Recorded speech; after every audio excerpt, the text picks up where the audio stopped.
ஆண்டவராகிய இயேசு கிறிஸ்துவின் இனிய நாமத்தினாலே உங்களை நான் வாழ்த்தி வரவேற்கிறேன். இந்த தடைகளை உடைக்கும் 7 நாள் உபவாச ஜெபத்தின் 4ஆம் நாளில் வந்திருக்கிறவங்களை ஆண்டவர் அதிகமாய் ஆசீர்வதிப்பாராக என்று நான் வாழ்த்துகிறேன். ஆண்டவருக்கு மகிமை உண்டாவதாக. அல்லேலூயா. எல்லா கரங்களை உயர்த்தி ஆமென். இந்த நாளிலே ஜெபமும் முழு அர்ப்பணிப்போம். ப்ரேயர் அண்ட் ஃபுல் சரண்டர் என்கிற தலைப்பில் தியானிக்க கர்த்தர் உதவி செய்வாராக. இந்த நாட்களுக்கு பிறகு புத்தி கேட்டாத பெரிய காரியங்களை கர்த்தர் நமக்கு செய்வார். ஹல்லேலூயா. இதுவரையிலும் காணாத அளவுக்கு அற்புதங்களை நிச்சயமாய் கர்த்தர் செய்வார். Price the Lord. அப்படி கண்களை மூடி ஜெபம் பண்ணுவோம். பரிசுத்தமுள்ள நல்ல பிதாவே, உமக்கு நன்றி செலுத்துகிறோம். எங்களோடு பேசும்படி ஜெபிக்கிறேன். பரிசுத்த ஆவியானவரின் திரு கரத்திலே அர்ப்பணிக்கிறோம். இயேசு கிறிஸ்துவின் மூலம் நல்ல பிதாவே, ஆமென். ஜெபமும் முழு அர்ப்பணிப்போம். 1 தீமோத்தேயு 2ஆம் அதிகாரம் 8வது வசனம். 1 தீமோத்தேயு 2:8. அன்றியும் புருஷர்கள் கோபமும் தர்க்கமும் இல்லாமல் பரிசுத்தமான கைகளை உயர்த்தி எல்லா இடங்களிலேயும் ஜெபம் பண்ண வேண்டும் என்று விரும்புகிறேன். பவுலடிகள் தீமோத்தேயுக்கு எழுதும் பொழுது இந்த வார்த்தை சொல்றாருங்க. புருஷர்கள் கோபமும் தர்க்கமும் இல்லாமல் பரிசுத்தமான கைகளை உயர்த்தி எல்லா இடங்களிலேயும் ஜெபம் பண்ண வேண்டும் என்று விரும்புகிறேன். புருஷர்கள் என்று சொன்னால் இப்பொழுது ஸ்திரீகளுக்கு இடமில்லைன்னு அர்த்தமா? அப்படி இல்லைங்க. இந்த புருஷர்கள் மென் அப்படிங்கிறது அவருடைய அர்த்தம் என்னன்னு கேட்டிங்கன்னா, நாம் கூடி ஆராதிக்கும் பொழுது கூட்டு ஆராதனைகளில் ஜெபங்களில் அந்த கூட்டு ஆராதனையை புருஷர்கள் நடத்த வேண்டும் அப்படின்னு அர்த்தங்க. நாம் கூடி ஆராதிக்கும் பொழுது அந்த ஆராதனையை புருஷர்கள் முன்னின்று நடத்த வேண்டும் அப்படின்னு சொல்கிறது தான் இந்த வசனத்துடைய அர்த்தம். மூல பாஷை அப்படி தான் இருக்குது. தேவாலயத்தின் ஆளுகையை குறித்து, ஆராதனை குறித்து பவுலடிகள் வேதத்தில் நிறைய எடுத்து சொல்லியிருக்காரு. திருச்சபையின் ஆராதனைகளை குறித்து அதில் குறிப்பாக 1 கொரிந்தியர் 1ஆம் அதிகாரம் 2வது வசனத்தை கொஞ்சம் வாசிங்க.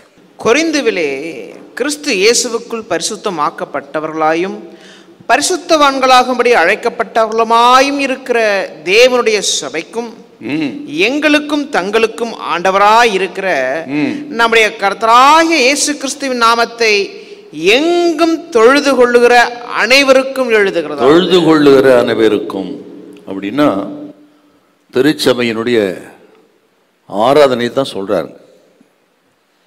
இன்னும் ரெஃபரன்ஸாக 2 வசனத்தை குறிச்சுக்கிடுங்க. 2 கொரிந்தியர் 2:14, 1 தீமோத்தேயு 1:8. இதெல்லாம் அந்த ஆராதனை குறித்து தான் சொல்றாரு. அப்படி திருச்சபைகளிலே ஆராதனைகள் நடந்திருக்கிறது. அந்த ஆராதனைகளில் புருஷர்கள் முன்னின்று நடத்த வேண்டும் என்று பவுலுங்க சொல்றாரு. ஆனால் ஆதி சபையில் ஸ்திரீகளும் புருஷர்களும் சேர்ந்தே ஜெபித்திருக்கிறார்கள். ஜெபம் பண்ணுறதெல்லாம் எல்லாரும் தான். ஆனால் முன்னின்று நடத்துவது புருஷர்கள் அப்படி சொல்றார்.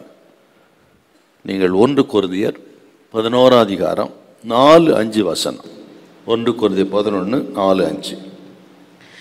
ஜெபம் பண்ணுகிற போது, தீர்க்க தரிசனம் சொல்லுகிற போதாவது, தன் தலையை மூடிக்கொண்டிருக்கிற எந்த புருஷனும் தன் தலையை கனவீனப்படுத்துகிறான். ஜெபம் பண்ணுகிற போதாவது, தீர்க்க தரிசனம் சொல்லுகிற போதாவது, தன் தலையை மூடிக்கொள்ளாதிருக்கிற எந்த ஸ்திரீயும் தன் தலையை கனவீனப்படுத்துகிறாள். அப்போ ஆராதனையில் பாருங்க, தீர்க்க தரிசனம் சொல்லி இருக்கிறார்கள், ஜெபம் பண்ணியிருக்கிறார்கள். வேதம் ரொம்ப அழகாக இருக்குதுங்க. பட்சபாதம் இல்லாத தேவன். ஸ்திரீகள் புருஷர்கள் யாவரையும் சமமாக பாவித்து தான் ஆண்டவர் திருச்சபை அமைத்து நடத்தியிருக்கிறார். இன்னும் சொல்ல போனால் ஆண்டோட ஊழியத்துக்கு அதிகமாய் தங்கள் ஆஸ்திகளினால் ஊழியம் செய்த ஸ்திரீகள் ஆண்டவர் இயேசுவோடு கூட அங்கங்கே ஊழியத்துக்கு போனாங்க என்று புருஷர்களையும் ஸ்திரீகளையும் கர்த்தர் கனப்படுத்தியிருக்கிறார். சில அமைப்புகள், சில மார்க்கங்கள் ஸ்திரீகள் கோயிலுக்குள் வரக்கூடாது என்று இன்றைக்கும் கட்டுப்பாடு வைத்திருக்கிறார். நமது வேதம் அப்படி கிடையாது, நமது அப்பன் அப்படி கிடையாது. அவர் சமமாகவே நடத்துகிற அற்புத தெய்வம். ஆண்டவருக்கு மகிமை உண்டாவதாக. ஹல்லேலூயா. அதுதாங்க கிறிஸ்டியானிட்டி. இந்த பரிசுத்தமான கைகளை அப்படின்னா லிப்டிங் ஆஃப் ஹோலி ஹேண்ட்ஸ் அப்படின்னா இதுக்கு என்ன அர்த்தம்னு கேட்டிங்கன்னா, அப்படி ஒன்று சொல்லும் பாருங்க. இப்படித்தான் கையை உயர்த்தி ஜெபிக்க வேண்டும் அப்படின்னு இல்லை, இப்படியும் ஜெபிக்கலாம். பரிசுத்தமான கைகளை உயர்த்தி அப்படின்னு சொன்னா இப்படித்தான் ஜெபிக்கணும்னு இல்லை, இப்படியும் ஜெபிக்கலாம் அப்படின்னு பவுல் திட்டமாக சொல்றாரு. வேதாகமத்தில் இப்படி கைகளை உயர்த்தி ஜெபித்தவர்கள் ஜெபித்த இடங்கள் நிறைய இருக்குங்க. அவருடைய ரெஃபரன்ஸை மட்டும் சொல்றேன்னு குறிச்சுக்கிடுங்க. 1 ராஜாக்கள் 8:22, சங்கீதம் 28:2, சங்கீதம் 63:4, சங்கீதம் 134:2 இதெல்லாம் அப்படி இருக்குதுங்க.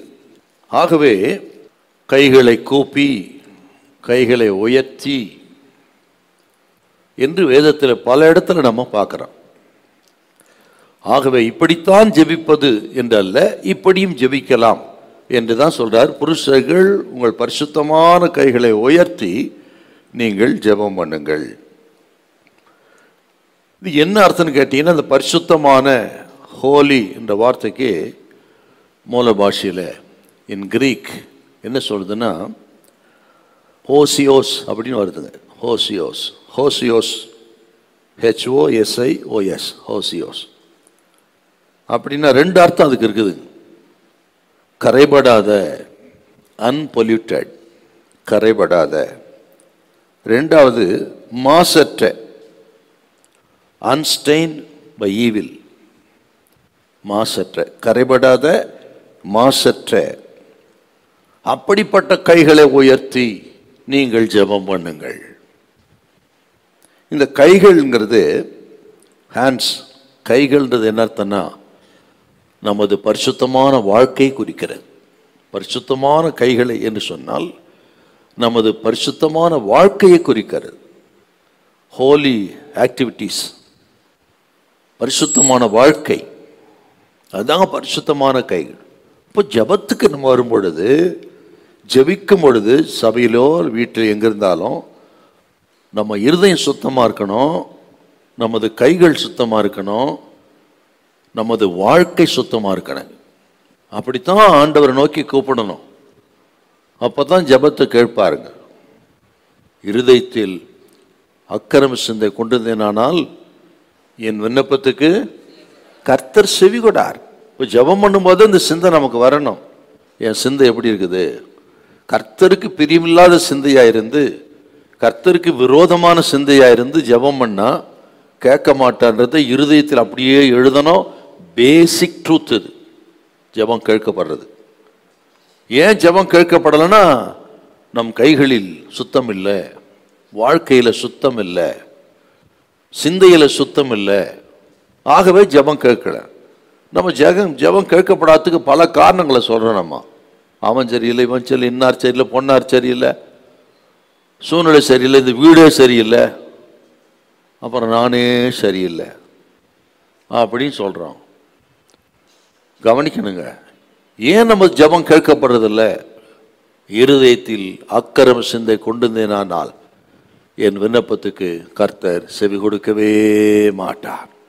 இல்லையா? நான் அடிக்கடி திரும்ப திரும்ப திரும்ப வலியுறுத்தி சொல்றது, நீங்க ஜெபிக்க முழங்கால் பாடிட்டாவே இந்த வசனம்லாம் குறுக்க வந்து நிற்கணும் நமக்கு. அப்பதாங்க அந்த நேரத்தில் நீங்க பரிசுத்தப்படுத்தி கொண்டு பாவ மன்னிப்பு கேட்டு இரத்தத்தால் கழுவப்பட்டு நீங்க ஜெபம் பண்ணி பாருங்க, ஆண்டவர் ஜெபத்தை கேட்பார். ஹல்லேலூயா. நீங்கள் 1 யோவான் 3, 20, 21, 22. நம்முடைய இருதயமே நம்மை குற்றவாளிகளாக தீர்க்குமானால் தேவன் நம்முடைய இருதயத்திலும் பெரியவராயிருந்து சகலத்தையும் அறிந்திருக்கிறார். பிரியமானவர்களே, நம்முடைய இருதயம் நம்மை குற்றவாளிகள் என்று தீர்க்காதிருந்தால் நாம் தேவனிடத்தில் தைரியம் கொண்டிருந்து அவருடைய கற்பனைகளை நாம் கை கொண்டு அவருக்கு முன்பாக பிரியமானவைகளை செய்கிறபடியினால் நாம் வேண்டிக் கொள்ளுகிறது எதுவோ அதை அவராலே பெற்றுக் கொள்ளுகிறோம். இன்னொரு ரெஃபரன்ஸ் யாக்கோபு 4ஆம் அதிகாரம் 2-3 வசனம். நீங்கள் இச்சித்தும் உங்களுக்கு கிடைக்கவில்லை, நீங்கள் கொலை செய்தும் பொறாமை உள்ளவர்களாய் இருந்தும் அடையக்கூடாமற் போகிறீர்கள். நீங்கள் சண்டையும் யுத்தமும் பண்ணியும் நீங்கள் விண்ணப்பம் பண்ணாமல் இருக்கிறதுனாலே உங்களுக்கு சித்திக்கிறதில்லை. நீங்கள் விண்ணப்பம் பண்ணியும் உங்கள் இச்சைகளை நிறைவேற்றும்படி செலவழிக்க வேண்டும் என்று தகாத விதமாய் விண்ணப்பம் பண்ணுகிறபடியினால் பெற்றுக்கொள்ளாமல் இருக்கிறீர்கள். தகாத விண்ணப்பம், அவருக்கு சித்தமில்லாத விண்ணப்பம், அவருக்கு பிரியமில்லாத விண்ணப்பம், இருதயத்தில் சுத்தமில்லாத விண்ணப்பம். இப்படி இருந்தா ஜபத்துக்கு பதிலே வராது. இதெல்லாம் நான் சொல்லலைங்க, அப்பனுடைய பரிசுத்த வேதம் சொல்கிறது. ஹல்லேலூயா. ஆகவே நம்ம ஜபம் கேட்கப்படணும்னா தடைகளை உடைப்பது மட்டும் கிடையாது, நம்ம சுத்தம் பண்ணிக்கிடணும். ஹல்லேலூயா. சுத்தம் பண்ணி உடைச்சா தான் தடை உடையும். நம்ம சுத்தம் பண்ணி கொள்ளாமல் எத்தனை விஷயம் உடைத்தாலும் உடையாதுங்க. ஆக இந்த 4ஆம் நாள் மிக முக்கியமான நாள். தடைகளை உடைப்பதற்கு முன்பு உங்களை பரிசுத்தம் பண்ணி கொண்டு சுத்திகரித்து கொண்டு நீங்கள் தடைகளை உடைக்கும் பொழுது அந்த தடை உடைந்து போகும். கர்த்தர் அற்புதத்தை செய்வார். ஹல்லேலூயா. அப்போ பரிசுத்தமான கைகளை உயர்த்தினா இவ்வளோ அர்த்தம் இருக்குது. அதுக்கு சும்மா வாசிட்டு போயிடுற இந்த வசனத்தை எவ்வளோ அர்த்தம் இருக்குது பார்த்தீங்களா? அதுதான் மூல பாஷையோடு சொல்கிறேன் உங்களுக்கு. ஹோலி ஹேண்ட்ஸ் என்று சொன்னால் ஆக்டிவிட்டீஸ் ஆஃப் லைஃப், நமது வாழ்க்கையின் நடவடிக்கைகள் அதெல்லாம் சுத்தமாக இருக்கணும். அதுக்கு இன்னொரு ஆதார வசனம் இருக்குது, சங்கீதம் 24:4. கைகளில் சுத்தம் உள்ளவனும் இருதயத்தில் மாசில்லாதவனுமாய் இருந்து தன் ஆத்துமாவை மாயைக்கு ஒப்புக்கொடாமலும் கபடாய் ஆணையிடாமலும் இருக்கிறவனே.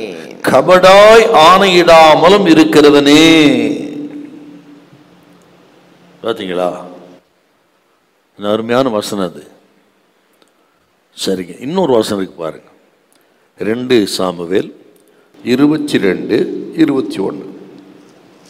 2 சாமுவேல் 22:21. இதெல்லாம் அப்படியே அருமையான வசனம், குறிச்சுக்கிடணும். கிடைக்காதுங்க இதெல்லாம் உங்களுக்கு. பைபிள்லேயே அங்கங்கே ரெஃபரன்ஸ் போட்டுக்கிடணும். கர்த்தர் என் நீதிக்கு தக்கதாக எனக்கு பதிலளித்தார், என் கைகளின் சுத்தத்திற்கு தக்கதாக எனக்கு சரி கட்டினார். என் கைகளின் சுத்தத்துக்கு தக்கதாக சரி கட்டினார். இப்போ கை சுத்தமா இருந்தா அதுக்கேற்ற பலன் கொடுப்பாருன்னு அர்த்தங்க. அப்படிதான் ஜெபம் பண்ணணும். இன்னொரு பகுதிக்கு வாங்க, அப்படியே மறுபடியும் புதிய ஏற்பாட்டுக்கு வாங்க. யாக்கோபு 5ஆம் அதிகாரம் 16வது வசனம். நீங்கள் சொஸ்தமடையும்படிக்கு உங்கள் குற்றங்களை ஒருவருக்கொருவர் அறிக்கையிட்டு ஒருவருக்காக ஒருவர் ஜெபம் பண்ணுங்கள். நீதிமான் செய்யும் ஊக்கமான வேண்டுதல் மிகவும் பலனுள்ளதா இருக்கிறது. நீங்கள் சொஸ்தமடையும்படிக்கு வியாதியோடு வந்தீங்கன்னா, வியாதி போகணும்னா, அதுக்காக பண்ற ஜெபம் கேட்கப்படணும்னா உங்கள் குற்றங்களை ஒருவருக்கொருவர் அறிக்கையிட்டு. என்ன அர்த்தம்? உங்க பாவத்தை போய் ஃபாதர் கிட்ட சொல்றதுன்னு அர்த்தம் இல்லைங்க. உங்க பாவத்தை இன்னொருத்தர்கிட்ட போய் ஓப்பனா பேசுறேன்னு சொல்லி யாரும் பேசுறது இல்லை. அப்படி கிடையாது, அர்த்தம் கிடையாது. நீங்கள் ஒருவருக்கு விரோதமாக குற்றம் செய்தால் அந்த குற்றத்தை நிமித்தம் அவர்கள் மன்னிப்பு கேட்டு ஒப்புரவாரு. அதுதான் அர்த்தம். அதுக்கு நீங்கள் யாருக்கு விரோதமாக செயல்பட்டிருக்கீங்களோ, பேசியிருக்கீங்களோ, செய்திருக்கீங்களோ, அவர்களை சந்தித்து தனிமையில் நான் இப்படிலாம் செய்திருக்கிறேன் என்னை மன்னிங்க என்று சொல்லி அவர்களுக்கு விரோதமான செய்த காரியங்களை அவர்களுக்கு முன்பாக அறிக்கையிட்டு அவர்களுடைய ஒப்புரவு வருதுங்க. அதை தாங்க சொல்கிறாங்க. நீங்க 14 இருந்து வாசித்து பாருங்க. தெய்வீக சுகத்தை குறித்து தான் பேசுறார். ஜெபத்தினால் வருகிற சுகம். அப்போ ஆண்டவர் சுகம் கொடுக்கணும்னா சுகத்துக்காக ஜெபிக்கிற அந்த ஹீலிங் ப்ரேயர் அதை கேட்கணும்னா இது கண்டிப்பா வேணும். ஆகவே தான் நீங்கள் மார்க் 11ஆம் அதிகாரத்தை நீங்களோ என்று ஜெபம் பண்ணும் பொழுது ஒருவர் பேர் உங்களுக்கு குற்றம் உண்டாயிருந்தால் நீங்கள் அவர்களை மன்னியுங்கள் அப்படின்னு அப்பா சொல்றாருங்க. எத்தனை இடத்துல வருதுங்க அது. ஆக ஆண்டவர் நம்ம ஜபத்தை கேட்டு நம்ம ஆசீர்வதிக்கணும்னா, தடைகள்லாம் உடைக்கணும்னா முதல் தேவை முதல் கைகளை, பரிசுத்தமான கைகளை உயர்த்தி ஜெபிங்க என்று சொன்னால் நம்ம வாழ்க்கையில எதெல்லாம் சரிப்படுத்தணும், அடுத்தவருக்கு விரோதமாக செயல்பட்டு இருந்தால் மன்னிப்பு கேட்கணும், மன்னிக்கணும், நஷ்டஈடு கொடுக்கணும், கொடுத்து அப்படி உங்களை உறவை சரிப்படுத்தி கொண்டு தேவனோடும் மனிதனோடும் உறவை சரிப்படுத்தி கொண்டு இயேசுவேன்னு சொல்லுங்க, இதோ நான் இருக்கிறேன்னு சொல்லுவார். ஹல்லேலூயா. இதுதாங்க சீக்ரெட், வேற ஒன்றும் கிடையாது. இதெல்லாம் வேதத்தின் அடிப்படையில் தான் உங்களுக்கு போதிக்கிறேன். ஆக இந்த 4ஆம் நாளிலே கர்த்தருடைய பிள்ளைகள் அப்படி ஒரு சுத்திகரிப்பை இந்த ஆரம்பத்தில் நாம் பெற்று நாம் தொடர்ந்து செய்தியை நம்ம கவனிக்க போகிறோம். ஒப்புரவாகி பண்ற ஜபம் தான் உங்கள் ஜபம் கேட்கப்படும், தடைகளை தேவன் உடைப்பார். ஹல்லேலூயா. விசுவாசிக்கிறீங்களா? ஹல்லேலூயா. பாவத்திலிருந்து விடுதலை பண்ண அறிக்கை பண்ணனா பண்ண மாட்டோம். ஆனால் வேதம் திட்டமா எச்சரிக்கிறது, இருதயத்தில் அக்கிரம சிந்தை கொண்டதினால் என் விண்ணப்பத்து கர்த்தர் செவிகொடார். தகாத விதமாய் நீங்கள் விண்ணப்பம் பண்ணுகிறால் உங்களுக்கு இச்சிக்கிறது இல்லை என்றால் நம்ம சுத்தம் பண்ணிக்கிட்டு தாங்க ஆண்டவரை நோக்கி பார்க்கணும். ஹல்லேலூயா. கைகளை உயர்த்தி அப்படின்னா நாம் ஜெபிப்பதற்கு நமது உடல் அமைப்புகள் எப்படி இருக்கலாம், போச்சஸ் ஆஃப் த பாடி அப்படி சொல்லுவாங்க பார்த்தீங்களா, அந்த உடல் ரீதியான அமைப்பு எப்படி இருக்கலாம். வேதாகமத்தில் பல இடங்களிலே பல தெய்வ மனிதர்கள் இப்படியெல்லாம் ஜெபித்திருக்கிறார்கள். அதில் ஒன்று தான் கைகளை உயர்த்தி. அப்படி வரிசையா சொல்கிறேன் பாருங்க. நம்பர் 1, கைகளை நீட்டி outstretched hands. 1 ராஜாக்கள் 8:22. பின்பு சாலமோன் கர்த்தருடைய பலிபீடத்திற்கு முன்னே இஸ்ரவேல் சபையார் எல்லாருக்கும் எதிராக நின்று வானத்துக்கு நேராய் தன் கைகளை விரித்து. அப்போ கைகளை நீட்டி ஜெபம் பண்ணலாம்.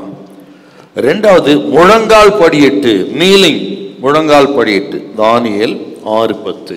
தானியேலோ வென்றால் அந்த பத்திரத்துக்கு கையெழுத்து வைக்கப்பட்டது என்று அறிந்த போதிலும் தன் வீட்டுக்குள்ளே போய் தன் மேல் அறையிலே எருசலேமுக்கு நேராக பலகணிகள் திறந்திருக்க அங்கே தான் முன் செய்து வந்தபடியே தினம் 3 வேளையும் தன் தேவனுக்கு முன்பாக முழங்கால் படியிட்டு ஜெபம் பண்ணினான். அடுத்ததுங்க 3வது, நின்று ஜெபம் பண்ணலாம். ஸ்டாண்டிங், நின்று ஜெபம் பண்ணலாம். லூக்கா 18:11 பார்க்குறோம். நீங்கள் குறிச்சிக்கிடுங்க, விவரெல்லாம் உங்களுக்கு தெரியாது. வரிசை ஆயக்கார ஜெபம்லாம் நின்று ஜெபம் பண்ணலாம். அப்புறம் நம்ம எல்லாருக்கும் இஷ்டமான ஒரு ஜெபம் என்ன தெரியுங்களா, அமர்ந்து வசதியாக ஜெபம் பண்ணலாம். அப்படி இருக்குது, அது தப்பு கிடையாது. நீங்கள் வாசிக்கலாமா? 2 சாமுவேல் 7:18 கிடையாது, வாசிங்க. அப்பொழுது தாவீது ராஜா உட்பிரவேசித்து கர்த்தருடைய சமூகத்தில் இருந்து, கர்த்தராகிய ஆண்டவரே, தேவரீர் என்னை இதுவரைக்கும் கொண்டு வந்ததற்கு நான் எம்மாத்திரம், என் வீடு எம்மாத்திரம் என்று அங்கே ஆங்கிலத்தில் அப்படி அமர்ந்து அப்படி வருதுங்க. அப்படி உட்கார்ந்து ஜெபம் பண்ணலாம். கர்த்தருடைய சன்னிதானத்தில் பிரவேசித்து அமர்ந்து பாவரிக்கை பண்ணலாம் பண்றாரு. அப்புறம் இன்னொன்று பாருங்க, தலையை சாய்த்து இல்லையா, ஆதியாகமம் 24:26. அப்பொழுது அந்த மனிதன் தலை குனிந்து கர்த்தரை பணிந்து கொண்டான். தலை குனிந்து கர்த்தரை அவன் பணிந்து கொண்டான். தலை குனிந்து.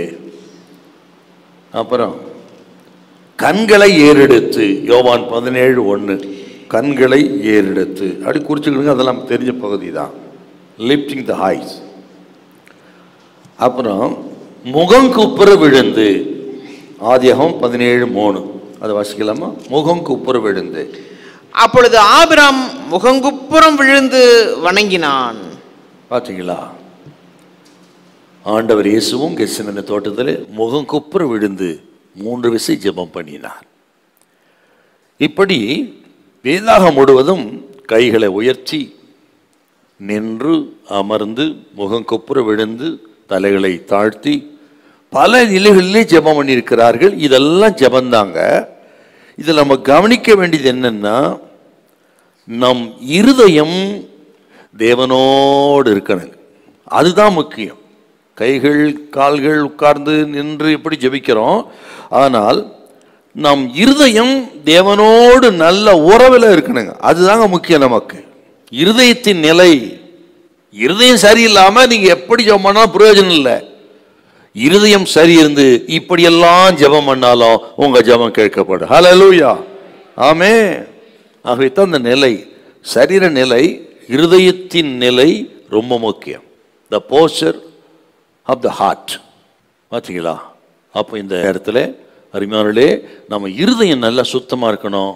சுத்தமாக இருந்து கையை உயர்த்தி ஜெபம் பண்ணுங்க, உட்கார்ந்து ஜெபம் பண்ணுங்க, விழுந்து ஜெபம் பண்ணுங்க, தலை தாழ்த்தி எப்படி ஜெபம் பண்ணுங்க. உங்கள் இருதயம் மட்டும் கர்த்தருக்கு உண்மையாக இருந்தா உங்க எல்லா ஜெபங்களும் கேட்கப்படும். ஹல்லேலூயா, ஆமென், ஹல்லேலூயா, பிரைஸ் தி லார்ட். ஆகவே இந்த ஜெபத்துக்கு இதெல்லாம் ரொம்ப முக்கியம். உங்களுக்கு அருமையான குறிப்புகள் இதெல்லாம். இந்த ஜெப குறிப்புகளை வைத்துக்கொண்டு ஜெபியுங்கள். இன்னும் வேதத்துக்கு நேராக திரும்புங்க. கர்த்தர் உங்களை கொண்டு மகிமையான காரியங்களை செய்வாராக. ஹல்லேலூயா, ஆமென். முழு அர்ப்பணிப்புள்ள ஒரு ஜெபம். ஜெபமும் முழு அர்ப்பணிப்போம். முதல் குறிப்புல 3 பேருடைய ஜெபத்தை பார்க்க போறோம். அர்ப்பணித்து ஜெபித்த ஒரு ஆழமான ஜெபம் வேதாகமத்தில். முதல் ஜெபம் மோசேயின் ஜெபம். தேவனை சார்ந்து கொள்ளுதல். ஜெபத்துக்கு, அர்ப்பணிப்புள்ள ஜெபத்துக்கு என்ன தேவைன்னா, முதல்ல தேவனை சார்ந்து கொள்ளுதல், டிபெண்டன்ஸ் ஆன் காட். யாத்திராகமம் 17ஆம் அதிகாரம் 8-9 வசனம். யாத்திராகம் 17, 8, 9. அமலேக்கியர் வந்து ரெவிதீமிலே இஸ்ரவேலரோடு யுத்தம் பண்ணினார்கள். அப்பொழுது மோசே யோசுவாவை நோக்கி, நீ நமக்காக மனிதரை தெரிந்து கொண்டு புறப்பட்டு அமலேக்கோட யுத்தம் பண்ணு. நாளைக்கு நான் மலை உச்சியில் தேவனுடைய கோலை, நான் நாளைக்கு மலை உச்சியில் தேவனுடைய கோலை என் கையில் பிடித்துக்கொண்டு கையிலே பிடித்துக்கொண்டு நான் நிற்பேன். என் கையிலே நான் பிடித்துக்கொண்டு நிற்பேன் என்றால் கோலை தன் கையிலே உயர்த்தி பிடித்துக்கொண்டு நிற்கிற போஸ்டர், அந்த பாடி அமைப்பு. தேவனுடைய கோலை பக்தன் மோசே தன் கையிலே பிடித்து கைகளை உயர்த்தி வானத்துக்கு நேராக கோலை பிடித்து கொண்டு நின்று ஜெபிக்கிற ஜெபம். தேவனை சார்ந்து கொள்ளுகிற ஒரு ஜெபம். ஏன் சார்ந்து கொண்டாருங்க? இந்த வரலாறு நமக்கு தெரியும். அமலேக்கியர் எதிர்க்கிறார்கள். சிங்கடலை கடந்து வந்திருக்கிறாங்க இஸ்ரவேல் ஜனம். திடீரென்று அமலேக்கு இவர்களோடு யுத்தம் பண்ணினான். அந்த வசனம் ரொம்ப நல்லா இருக்குது. நீங்க வாசிங்க பார்க்கலாம். 17ல் 8வது வசனம். அமலேக்கியர் வந்து ரெவிதீமிலே இஸ்ரவேலரோட யுத்தம் பண்ணினார். அமலேக்கியர் இஸ்ரவேலரோடு, இஸ்ரவேலர் அமலேக்கியரோடு அல்ல. கவனிக்கணுங்க. இஸ்ரவேலர் அமலேக்கியரோடு அல்ல, அமலேக்கியர் இஸ்ரவேலரோடு யுத்தம் பண்ணினார்கள். அவன் தாங்க வழிய சண்டைக்கு வரான். இவங்க பாட்டுன்னு இருக்காங்க. அவன் தாங்க வழிய சண்டைக்கு வரான். நம்ம சும்மா இருந்தாலும் சரி, நம்ம பாட்டுன்னு கிடப்போம், ஆண்டவரே கதியானு. அவன் சும்மா இருக்க மாட்டாங்க, சும்மா சண்டைக்கு வருவான். சும்மா பேசினா போதும், அடிச்சிட்டான், என்ன அடிச்சிட்டான் அப்படின்றது. வம்பு சண்டைக்கு வர்றதுங்க. சாத்தானும் சரி, சாத்தானுடைய ஆட்களும் சரி அப்படித்தாங்க. தேவ பிள்ளைகளுக்கு விரோதமாக அப்படித்தான் வம்புக்கு தான் வருவான், சண்டைக்கு. ஆனால் நம்ம என்ன பண்ணுவோம்? நமக்கு அவர் தான்.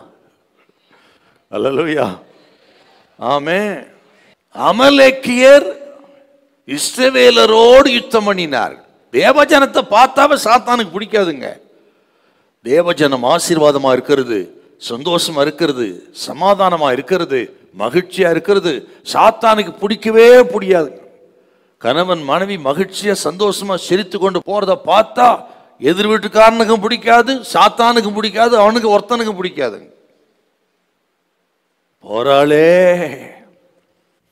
போரானே இல்லையா? நான் பார்த்த வரலங்க. இந்த பொறாமன்னு ஒன்று இருக்குது பார்த்தீங்களா? அதை போல பயங்கரமானது ஒன்றும் கிடையாது.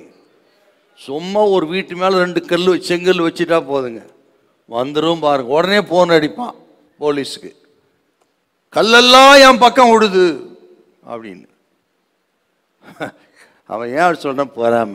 தேவ ஜனம் வளர்ந்தா பிடிக்காது, வீடு கட்டினா பிடிக்காது, கணவன் மனைவி சந்தோஷமா இருந்தா பிடிக்காது, பிள்ளைகள் நன்றாய் படித்து வேலைக்கு போனால் பிடிக்காது. அவருடைய நோக்கம் அல்ல எப்படியாக தேவ பிள்ளைகள் அழியணும், சண்டை போடணும், அதை பார்த்து திருப்தி எடுக்கணும். அவன் தான் சார் அமலேக்கிய. சில நேரத்தில் ஆண்டவர் ஏன் எனக்கு நடக்குது பாஸ்டர், ஏன் இப்படிலாம் பண்றாங்க? நான் ஒன்றும் பண்றதில்ல. நடக்கும் நடக்கும், இதுக்கு மேல நடக்கலாம், இது நடக்கும்.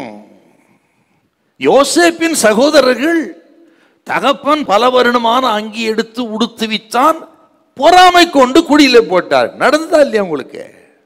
ஆதாம் ஏவாள் மகிழ்ச்சியாக உலாவிக் கொண்டிருந்தார்கள் அப்பன் ஏற்படுத்தின ஏதேன் தோட்டத்தில். அதை பார்க்க பிடிக்கல அவனுக்கு. ஏவாள் மூலம் வஞ்சித்து உதட்டிட்டான் பாருங்க. இன்னைக்கு நடக்குது அது. ஒருவேளை அப்படி பாதிக்கப்பட்டு நீங்க வந்திருக்கலாம். நீங்க பான்னு ஜெபம் பண்ணிட்டு நல்லா இருப்பீங்க. ஆனால் முகாந்திரம் இல்லாமல் பகைக்கிற மக்கள் எழும்பி இருக்கலாம். இந்த 4ஆம் நாள் கூட்டத்தில் கர்த்தர் சொல்றாருங்க, முகாந்திரம் இல்லாமல் பகைக்கிற ஜனங்களுடைய பற்கள் கடைந்து போகத்தக்கதாக அற்புதங்களை செய்வார் உனக்கு. அவர்கள் ஒன்றுமில்லாமல் இல்பொருள் ஆவார்கள், அவர்களை தேடியும் காணாதிருப்பாய். துரத்துவார் இல்லாமல் ஓடி போவார்கள். இதெல்லாம் கர்த்தருடைய வார்த்தை. உனக்கு விரோதமாய் பொறாமை கொண்டு உன் அழிக்க நினைக்கிற மக்கள் துரத்துவார் இல்லாமல் ஓடி போவார்கள், அவர்களை தேடி நீ காணாதிருப்பாய். பயப்படாத, உனக்கு விரோதமாய் உருவாக்கப்படும் எந்த ஆயுதம் வாய்க்காதே போகும். அமலேக்கியன் ஒரு நாள் வெற்றி பெறவே முடியாது. வெற்றி தேவ ஜனத்துக்கு தான். அமலேக்கியர் இஸ்ரவேலரோடு யுத்தம் பண்ணார்.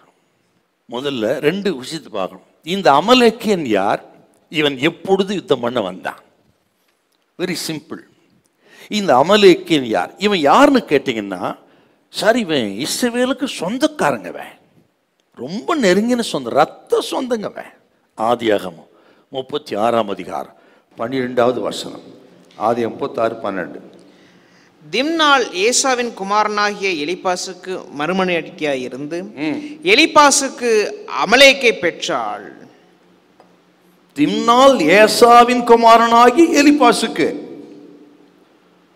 அப்போ ஏசாவின் சந்ததி தாங்க இந்த அமலேக்கு. ஏசா யாக்கோபின் சகோதரன். இப்ப எதிர்க்கிறவன் யாருன்னு கேட்டீங்கன்னா, ரத்த சம்பந்தமான சொந்தக்காரங்க. நமக்கு விரோதி வேற யாரும் எங்கும் கிடையாது. எங்க அமெரிக்காவில் இருக்கிறான், ஆஸ்திரேலியாவில் இருக்கிறான், நமக்கு விரோதி. எங்க வீட்டாரே சத்துரு அப்பா சொல்லிட்டாருங்க. ஆகவே நமக்கு சத்துருக்கள் வீட்டில் தான் இருக்காங்க. நெருங்கினவனே நமக்கு ஆபத்தா இருப்பான். நீங்க தான் நினைச்சிட்டு இருப்பீங்க, எனக்கு ஒரு ஆபத்து வந்தா சும்மா வந்து நிற்பான் அப்படின்னு. வரவே மாட்டான். இதுவும் தீர்க்க தரிசனம் தான். ஆனால் கர்த்தர் வருவார். ஹல்லேலூயா. அவர் உங்களுக்கு முன்பாக போவார். யாரிடத்தில் பேசணும் பேசுவார். உங்களை அழைப்பார்கள், நீங்கள் புறப்பட்டு போவீர்கள். ஒருவனும் எதிர்த்து நிற்கக்கூடாத வாக்கின் வல்லமையை கர்த்தர் உங்களுக்கு கொடுப்பார். உங்க நாவில வைப்பார். அது போலீஸ் ஸ்டேஷனோ எங்கோ, ஒருவனும் எதிர்த்து நிற்கக்கூடாத வாக்கின் வல்லமை கர்த்தர் உங்க நாவில வைப்பார். ஆகவே பயப்படாதீங்க. எதிர்த்தவன் யாருன்னு கேட்டீங்கன்னா, இவன் யார் என்றால் இவன் ஏசாவின் சந்ததி, அமலேக்கு, இஸ்ரவேலுக்கு சொந்தக்காரன் தான் எதிர்க்கிறார் சார். ஆகவே சொந்த பந்தங்கள் மத்தியில் நீங்கள் அதிகமாக பாதிக்கப்பட்டு வந்திருக்கலாம். பயப்படாதீங்க. இந்த 4ஆம் நாளிலே கர்த்தர் சொல்கிறார், உங்கள் பட்சத்தில் நின்று உங்களுக்காக யுத்தம் பண்ணவா, சோத்திரம், உங்கள் தலை தேவன் உயர்த்துவா. ஆமென். ஹல்லேலூயா. Praise the Lord. இந்த ஏசாவை குறித்து ஒரு வார்த்தை வருது, அதை வாசிக்கணுங்க. இப்போ அமலேக்கு யாரும் தெரிஞ்சிடும் நமக்கு. இவர் 12ஆம் அதிகாரம் 16, 17. எபிரேயர் 12:16-17. ஒருவனும் வேசி கள்ளனாகவும் ஒருவேளை போஜனத்துக்காக தன் சேஷபுத்திர பாகத்தை விற்று போட்ட ஏசாவை போல சீர்கெட்டவனாகவும் இராதபடிக்கு போல சேஷ்டபுத்திர பாகத்தை விற்று போட்ட ஏசாவை போல சீர்கெட்டவனாய். இந்த ரெண்டு வார்த்தை குறிக்க அண்டர்லைன் பண்ணணும். சேஷ்டபுத்திர பாகத்தை விற்று போட்டவன் சீர்கெட்டவன். இவன் தாங்க ஏசா. இவன் சந்தி தான் அமலேக்கு. சேஷ்டபுத்திர பாகத்தை விற்று போட்டான். தன் சகோதரி யாக்கோபிடத்துல சாதாரண ஒரு கூழுக்காக சொன்னால் பீயிங் கார்னல், இவன் மாம்சத்துக்குரியவன். கூழுக்காக சேஷ்டபுத்திர பாக்கத்தை விற்று போட்டான். யாரா இருக்க முடியும்? அவன் மாம்சத்துக்குரியவன். ஒண்ணு. ரெண்டாவது சீர்கெட்டவன் அப்படின்னு இருக்குது. சீர்கெட்டவன் ப்ரோஃபேன் அப்படின்னு ஆங்கிலத்தில். அதுக்கு மூல பாஷை என்ன இருக்குன்னு கேட்டீங்கன்னா அவுட் சைடு த டெம்பிள் அப்படின்னு அர்த்தங்க. அவுட் சைடு த டெம்பிள், பாளையத்துக்கு புறம்பானவன். இப்போ ஏசா யாருன்னா மாம்சத்துக்குரியவன், பாளையத்துக்கு புறம்பானவன், அழிவுக்குரியவன். ஷார்ட்டா என்னாகம 24:20 வருது. அமலேக்கு குறிச்சு வாசிக்கலாமா? அந்த வார்த்தை கூட வாசிக்கலாம். 24:20. மேலும் மேலும் அவன் அமலேக்கை பார்த்து தன் வாக்கியத்தை எடுத்து உரைத்து அமலேக்கு முந்தி எழுப்பினவன், ஆனாலும் அவன் முடிவிலே முற்றிலும் நாசமாவான் என்றான். முற்றிலும் நாசமாவான். அதை போல் அமலேக்கு என்று சந்ததியே பூமி இல்லாமல் முற்றிலும் அழிந்து விட்டது. அதுல கடைசி நபர் தான் ஆமான். ராஜ யூதகுலத்தை அழிக்க நினைத்து அழிந்து போனானே. தான் வெட்டின குடியில தானே விழுந்தானே. தான் ஏற்படுத்தின தூக்கு மரத்தில் தானே தொங்கினானே. அந்த கடைசி மனிதன் ஆமான். அதோடு அவன் சாப்டர் அந்த சந்ததியை முடிஞ்சுதுங்க. அழிவுக்குரியவன். இன்னைக்கு ஆண்டவர் சொல்றார், உங்களை எதிர்க்கிறவர்கள் மனம் திரும்பட்டும், அவர்களுக்காக ஜெபிப்போம். மனம் திரும்பாத பட்சத்தில் அவர்கள் மேல் நியாய தீர்ப்பு தான் வரும். அதை யாராலும் தடுக்க முடியாதுங்க. தேவ ஜனத்துக்கு கர்த்தர் பாதுகாப்பார். ஹல்லேலூயா, ஆமென். என்றால் நம்மளுக்கு யாருன்னு பார்த்துட்டோம். சரிங்க. இன்னொரு முக்கிய குறிப்பு, எங்கே இருந்து வந்தான், எப்பொழுது வந்தான், அது ரொம்ப முக்கியம். எப்பொழுது வந்தான்? இப்போ அந்த மறுபடியும் அந்த 17:8 யாத்திராகமம். அமலேக்கியர் ரெவிதீமிலே இஸ்ரவேலரோடு யுத்தம் பண்ணினார். ரெவிதீமிலே இஸ்ரவேலரோடு யுத்தம் பண்ணின பொழுது வந்தான். ரெவிதீம் என்று சொன்னால் இஸ்ரவேல் ஜனத்துக்கு ரெஸ்டிங் பிளேஸ் அப்படின்னு அர்த்தங்க. இளைப்பாறுகிற ஒரு இடம். தேவ ஜனம் 430 வருஷம் எகிப்து தேசத்தில் அடிமைப்பட்டு கடந்து இப்போதான் அப்பா விடுதலையாக்கி செங்கடலை கடந்து அப்பாடான்னு உட்கார்றாங்க. வந்துட்டான் அமலேக்கு. இளைப்பாறுறது பிடிக்கல சார் அவனுக்கு. தேவ ஜனம் இளைப்பாறுதல் சமாதானம் இருக்கிறது சாத்தானுக்கு பிடிக்காது. சாத்தானின் ஜனங்களுக்கு பிடிக்காது. நீங்க சமாதானமா இருக்கிறது, மகிழ்ச்சியா இருப்பது அவர்களுக்கு பிடிக்காதுங்க. அவன் தாங்க அமலேக்கு. இங்க பாருங்க, இத்தனை வருஷம் அடிமைத்தனத்திலிருந்து வெளியே வந்திருக்கிறாங்க. சற்று இளைப்பாறலான்னு ரெவிதீமில இளைப்பாறின பொழுது அமலேக்கு யுத்தம் பண்ண வந்துட்டான். பாத்தீங்களா? எப்பொழுது வந்தான்? தேவஜனம் இளைப்பாறும் பொழுது வந்தான். இன்னொரு முக்கியமான குறிப்பு சொல்வேன். இவன் எப்போ வந்தான்னு பார்த்தீங்கன்னா யாத்திராகம் 16ஆம் அதிகாரம், யாத்திராகமும் 17ஆம் அதிகாரம் 6வது வருஷம் வாசித்து பாருங்க. அவர்கள் தேவன் கொடுத்த வானத்தின் மன்னாவை புசித்து கன்மலையின் தண்ணீரை பருகின பொழுது அமலேக்கு வந்தான். இல்லைங்களா? மன்னாவை புசித்து கன்மலை தண்ணீரை பருகின பொழுது அமலேக்கு வந்தான். இவர் ஆவிக்குரிய அர்த்தம் என்ன?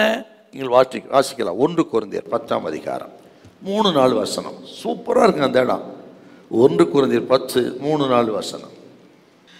எல்லாரும் ஒரே ஞான போஜனத்தை புசித்தார்கள், எல்லாரும் ஒரே ஞானபானத்தை குடித்தார்கள். ஞான போஜனத்தை புசித்தார்கள், ஞானபானத்தை குடித்தார்கள்.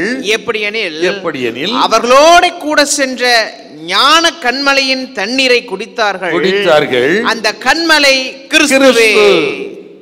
கன்மலை வந்த தண்ணீரை குடித்தார்கள், வானத்தின் மன்னாவாகி அப்பத்தை புசித்தார். இது எதை காண்பிக்கிறது? வானத்தின் மன்னாவாகிய இயேசு கிறிஸ்து. அவர் கொடுக்கிற தாகம் இருக்கிற இயேசு கிறிஸ்து. ஆக நாம் கிறிஸ்துக்குள்ளே ரட்சிக்கப்பட்டு ஞானஸ்தானம் பெற்று ஸ்தோத்திரம் அவர் கொடுக்கிற இளைப்பாறுதலை, சமாதானத்தை, இந்த ஞான போஜனமாகி இந்த வார்த்தையை புசித்து அவருடைய தாகமாகிய பரிசுத்தாவை பெற்று இளைப்பாறு நேரத்தில் சாத்தான் வருவான். அப்பதான் சொல்லுவோம், ஐயோ நான் எகிப்தில் இருந்தப்போ நல்லா இருந்துங்க, இப்ப என்னத்தான் ஏன் தான் ரட்சிக்கப்பட்டுனே இருக்குது சொல்லுவோம். இதுவரையிலும் எனக்கு இந்த கஷ்டம் வந்ததில்லை, நஷ்டம் வந்ததில்லை, தொட்டதெல்லாம் தொலைஞ்சிச்சு, கிடைச்சதெல்லாம் கிடைச்சிது எனக்கு. ஓஹோ ஆகணும்னு நான் ரட்சிக்க பண்ண நாளில இருந்துங்க எனக்கு ஒரே பாரம் தான், கஷ்டம்தான். ஏன் வரும், நடக்கும், இப்படிதான் நடக்கும். இதுவும் தீர்க்கதரிசனம் தான்.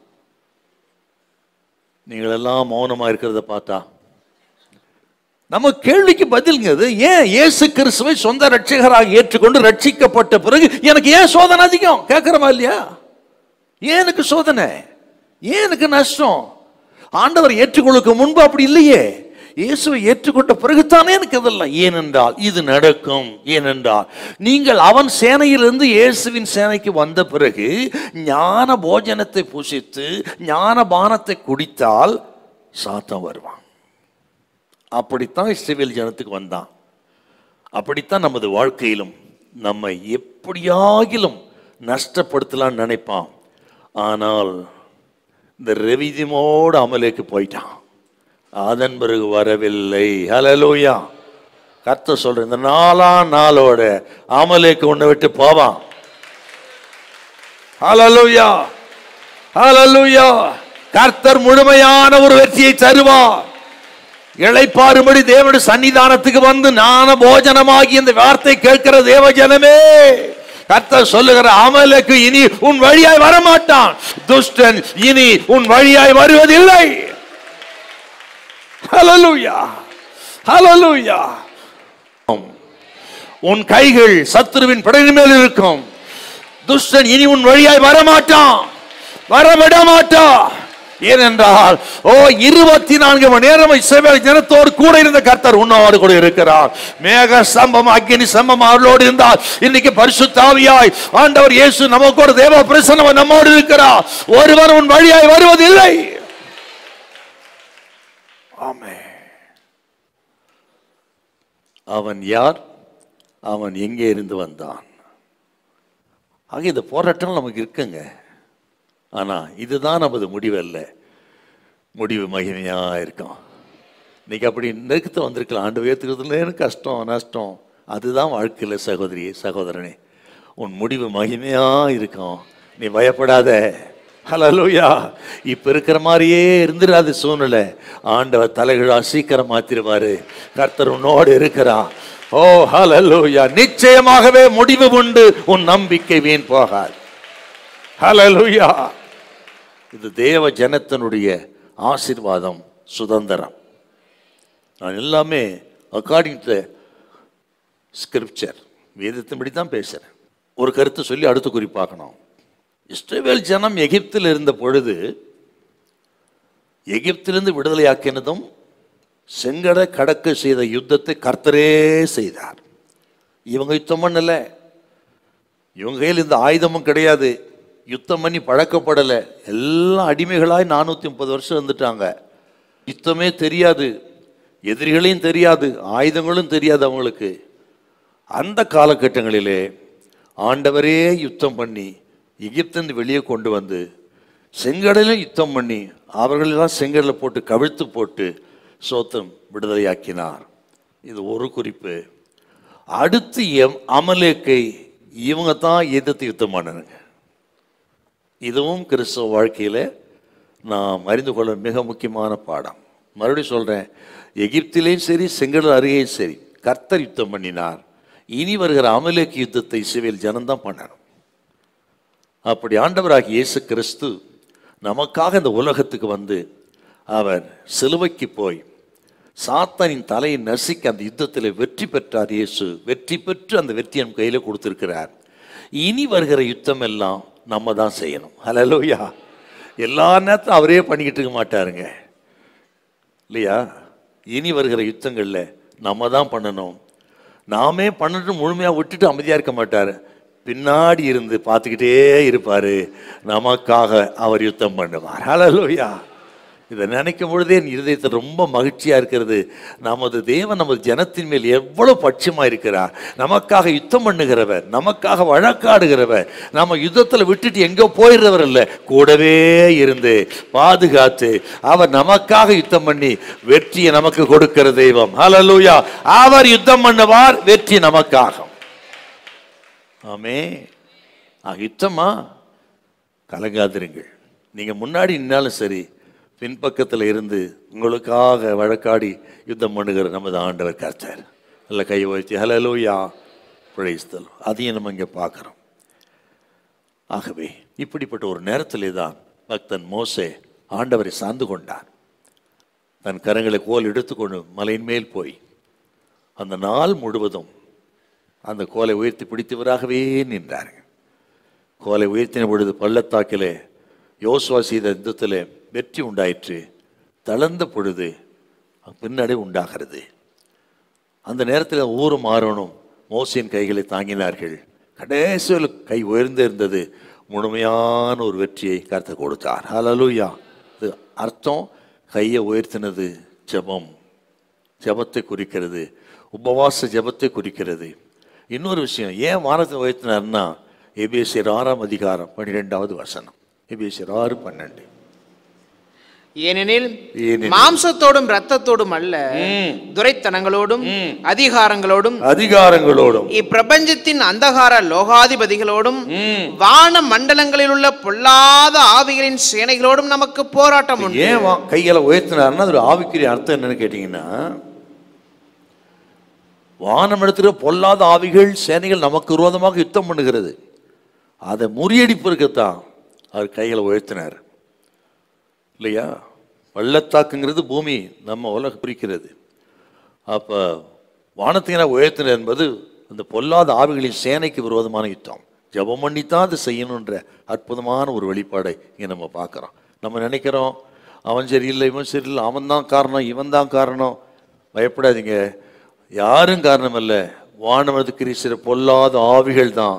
இந்த 4ஆம் நாள் ஜபத்தில் எல்லா ஆவிகளும் கீழே விழும். நான் உன் குடும்பத்துக்கு விரோதமா, பிள்ளைகளுக்கு விரோதமா கிரியேசுற எல்லா பொல்லாத ஆவிகள் பலன் இழந்து பாதாளத்துக்கு போவதாக. சாத்தான் மின்னலை போல வானத்தை விடுவதை நான் கண்டேன், ஒன்றும் உங்களை சேதப்படுத்த மாட்டாது என்று ஆண்டவர் சொல்லி இருக்கிறார். கர்த்தர் சொல்றாரு, இந்த 4ஆம் நாள் ஜெபத்துல சாத்தான் பலனை இழந்து வானத்துக்கு கீழே விழுகிறான், பாதாளத்துக்கு போகிறார். இனி ஒன்று உங்களை சேதப்படுத்த மாட்டாது, பயப்படாதுங்க. யாக்கோபுக்கு விரோதமான மந்திரவாதம் இல்லை, இஸ்ரவேலுக்கு குறிசொல்லும் இல்லை. உங்கள் காரியங்கள் ஜெயமா இருக்கும். நல்லா கைத்தடி தோத்திரம் பண்ணுங்கப்பா, நல்லா தோத்திரம் பண்ணுங்க. Thank you Jesus. உன் குடும்பத்தை அழிக்க நினைத்த அந்த பொல்லாத ஆவிகளின் சேனைகள் பலன் இழந்து போய்விட்டது. உன் முழங்கால முடக்க சாத்தான் பலன் இழந்து போனா. உன் ஊழியத்துக்கு விரோதமா, உன் குடும்பத்துக்கு விரோதமா போராட எல்லா ஆவிகள் பலன் இழந்து விட்டது. அது பாதாளத்துக்கு போய்விட்டது. கர்த்தர் வெற்றி எடுத்தார். நல்ல விசுவாசத்தோடு தோத்திரமானுங்க. நல்ல வாயை திறந்து அறிக்கையிடுங்க.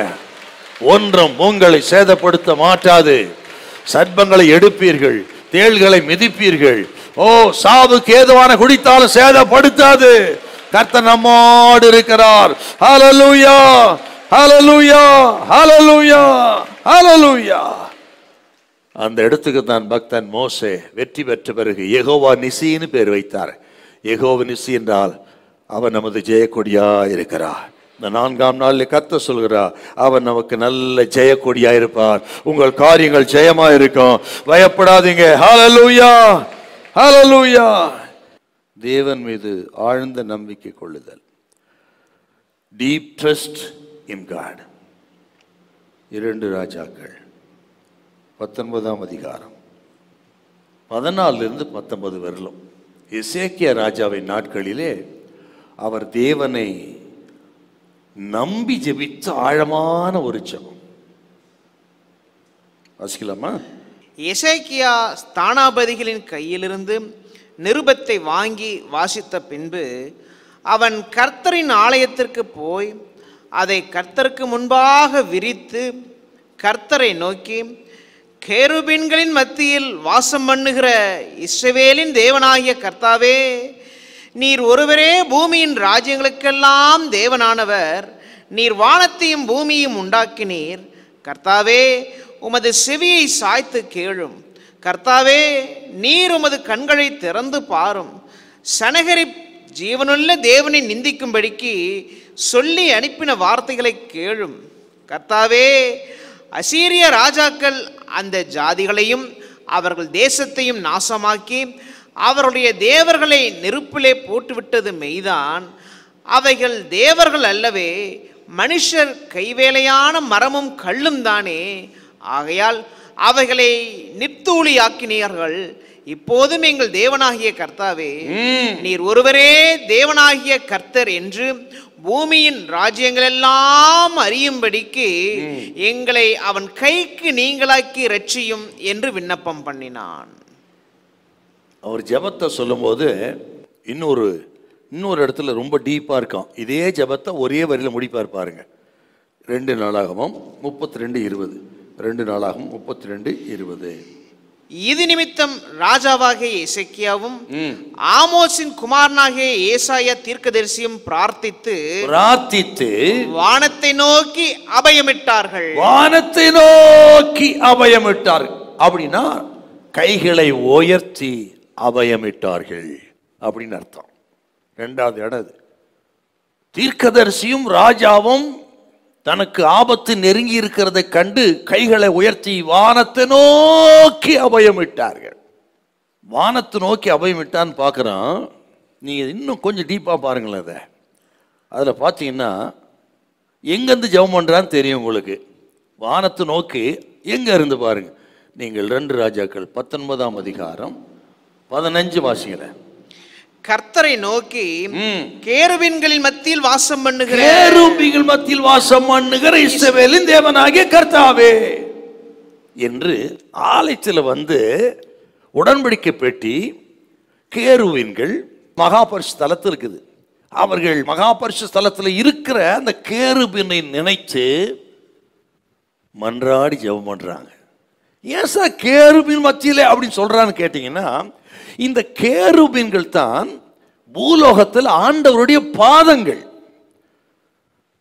வானம் எனக்கு சிங்காசனம், பூமி எனக்கு பாதபடி. ஆண்டவர் பாதம் எதுன்னு கேட்டீங்கன்னா, பழைய ஏற்பாட்டு நாட்களில் அதுதான் அவருடைய சிங்காசனம். அங்கே அமர்ந்து தேவன் ஆசீர்வதிக்கிறான்னு சங்கீதத்தில் சிங்காசனத்தை கேருபீன் மத்தியில் வாசமாக இருந்து ஆசீர்வதிக்கிறார் என்றால் அவர் பாதம் தாங்க கேருபீன்கள். ஆகவே தான் அவர் பாதத்துக்கு வந்துட்டாங்க. எசேக்கியா ராஜா பாதத்தில் அமர்ந்து ஜெபம் பண்றாருங்க. ஆண்டவரே, இப்போ வாசிக்க புரியும் உங்களுக்கு. சங்கீதம் 80:1, சங்கீதம் 99:1, சங்கீதம் 80:1, சங்கீதம் 99:1. இஸ்ரவேலின் மேய்ப்பரே, யோசேப்பை ஆட்டு மந்தையை போல் நடத்துகிறவரே, செவிகொடும் கேருபீன்கள் மத்தியில் வாசம் பண்ணுகிறவரே, பிரகாசியும். அப்புறம் 99:1. கர்த்தர் ராஜரீகம் பண்ணுகிறார், ஜனங்கள் தத்தளிப்பார்களாக. அவர் கேருபீன்கள் மத்தியில் வீற்றிருக்கிறார், பூமி அசைவதாக. அப்படியே நீங்க 5வது வசனத்துக்கு வாங்க. நம்முடைய தேவனாகிய கர்த்தரை உயர்த்தி அவர் பாதபடியிலே பணியுங்கள், அவர் பரிசுத்தமுள்ள என்றால் இந்த கேருபீன்கள் மத்தியில் சொல்றது அவருடைய பாதம்.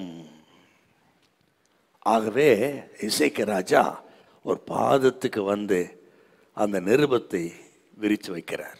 சனகெரிப் எழுதி அனுப்பின தூஷணமான அந்த நிருபம், தூஷணமான கடிதத்தை ஆண்டவர் பாதத்தில் வைக்கிறாருங்க. அவர் என்ன ஒரு ஆழமான ஜெபம் பார்த்தீங்களா?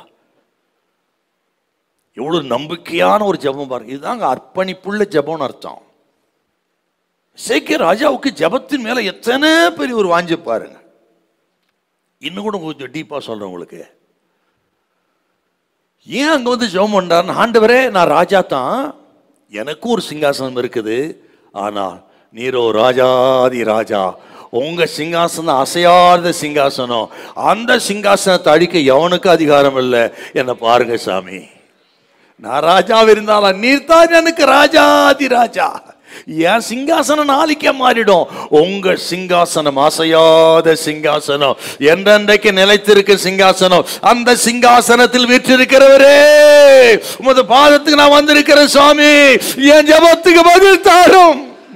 இன்னைக்கு நெருக்கப்பட்டு வந்திருக்கலாம், நீங்க உடைக்கப்பட்டு வந்திருக்கலாம், சில பேசின தூசணமான வார்த்தைகளை நினைத்து கலங்கி வந்திருக்கலாம், உங்களுக்கு விரோதமாக சில கடிதங்கள் வந்திருக்கலாம், சில தீர்ப்புகள் வந்திருக்கலாம், உங்களுக்கு விரோதமாக பேங்க்ல சில நோட்டீஸ் வந்திருக்கலாம்.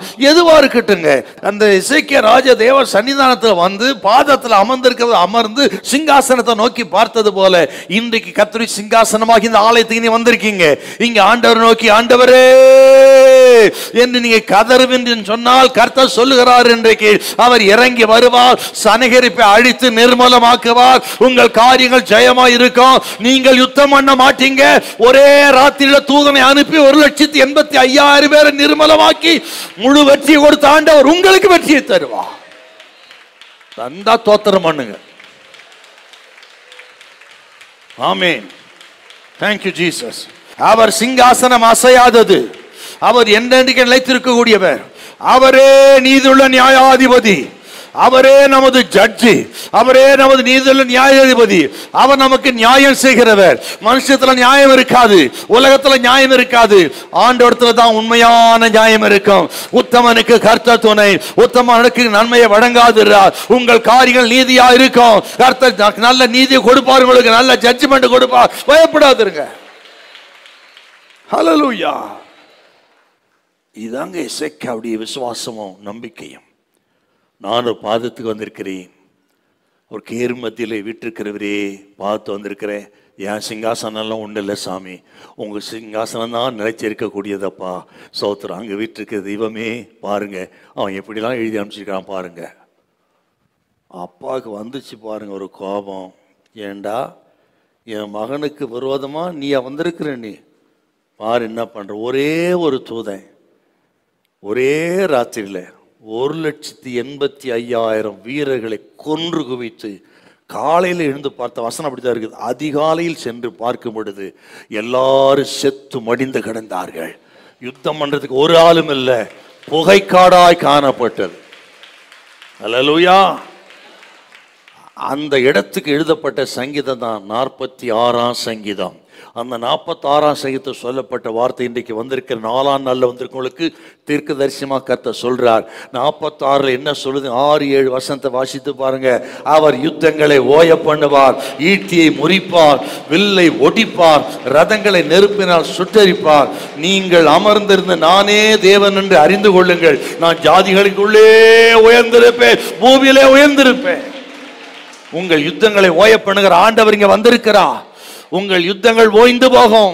இன்னும் எவ்வளவு காலம் நான் போராடுறது, எத்தனை வருஷம் நான் போராடுறது, இந்த போராட்டத்துக்கு முடிவே இல்லையா என்று கலங்கி வந்திருக்கலாம். இப்படியானால் எனக்கு எப்படியோ என்று கலங்கி வந்திருக்கான். கர்த்தர் சொல்கிறார், உன் யுத்தங்களை கர்த்தர் ஓய பண்ணுகிறார். அங்கே சமாதானத்தை கொடுக்கிறார், மகிழ்ச்சியை கொடுக்கிறார், ஈட்டியை முறிக்கிறார், வில்லை ஒடிக்கிறார், ரதங்களை நெருப்பினால் சுட்டரிக்கிறார். ஹல்லேலூயா. கர்த்தர் சொல்றாரு, நீங்கள் அமர்ந்திருந்து தேவன் யார் என்று பார்த்து கொள்வீர்கள். இல்ல கையை உயர்த்தி ஹல்லேலூயா சுவாசிக்கிறீங்களா? எசேக்கியாவுடைய நம்பிக்கையோடு கூடி சமர்ப்பிக்கப்பட்ட ஒரு ஜெபம். அப்படி ஜெபத்தோடு வந்திருக்கிற உங்களை ஆண்டவர் கைவிடவே மாட்டார். ஹல்லேலூயா. எசேக்கியா அப்படி ஆண்டவர் அவ்வளோ பெரிய தேவனா பார்க்கறாருங்க. ஆக ஒரு பிரச்சனை சின்னதா போயிருச்சு. கர்த்தர் உங்களுக்கு சொல்றாருங்க, நமது தேவனை பெரியவராய் பாருங்கள், உங்க பிரச்சனை எல்லாம் ஒண்ணு இல்லாத போயிடும். ஹல்லேலூயா. உங்க பிரச்சனை தான் பெருசா பாக்குறீங்க, ஆண்டவர் சின்னவரா பார்த்துட்டு இருக்கீங்க. அவர் சிங்காசனத்தில் வீற்றிருக்கிற அண்ட சராசரத்தை ஆளுகை செய்கிற அற்புதமான தெய்வம்.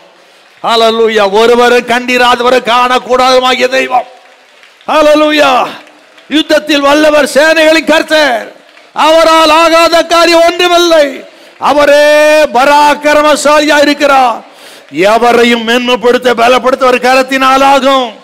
ஓ, அவருக்கு சித்தமான உயர்த்துகிறார், சித்தமானவரை தாழ்த்துகிறார், காலங்களை சமயங்களை மாற்றுகிற தேவன். என்ன சொல்லட்டு நான் அப்பா அப்படி நினைச்சு நான் புகழ ஆரம்பித்தா என் ஆவி களி கூறுதுங்க. பரலோகத்தில் இருக்கிற தேவனை குறித்து புகழ புகழ என் ஆத்மா களி கூறுகிறது. உலகத்தில் யாரை புகழ்வேன்? யாரை நான் புகழ்வேன்? அவரை அல்லாமல் யாரை நான் புகழ முடியும்? அவரே போற்றத்தக்கவர், அவரே வாழ்த்தப்படத்தக்கவர். இயேசு ஒருவரே துதிகளுக்கு பாத்திரர், எல்லா துதி ஸ்தோத்திரங்களுக்கு மேலானவர் இயேசு. எவரையும் மேன்மைப்படுத்த பலப்படுத்த கரத்தின் ஆலோகம். அவரை துதிக்கிற பாடுகிற ஜெபிக்கிற உன்னை உயர்த்துவார். அப்பா கைத்தட்டி தோத்திரம் பண்ணுங்க பாப்பா, நல்ல தோத்திரம் பண்ணுங்க. அவ்வளவு பெரிய தேவன். உங்க பிரச்சனை எல்லாம் சின்னதா போயிடும், போய் போய் ஒண்ணு இல்லாம போயிடும். ஹல்லேலூயா. ஆகவே அடிக்கடி நான் சொல்லுவேன், நமது பிரச்சனை எவ்வளவு பெரியது என்பது முக்கியம் அல்ல, நான் எவ்வளவு பெரியவன் என்பது முக்கியம் அல்ல, நான் ஆராதிக்கிற என் தேவன் எவ்வளவு பெரியவன் அதுதான் முக்கியங்க. அவர் மகா பெரிய உன்னதமான தேவன். ஒரு அற்புதத்தை நாலாம் நாள்ல கர்த்தர் சொல்றார், நிச்சயமா செய்வார். உங்களுக்கு உங்கள் காரியங்கள் எல்லாம் வாய்க்கும், பயப்படாதீங்க. ஹல்லேலூயா. ஆமென்.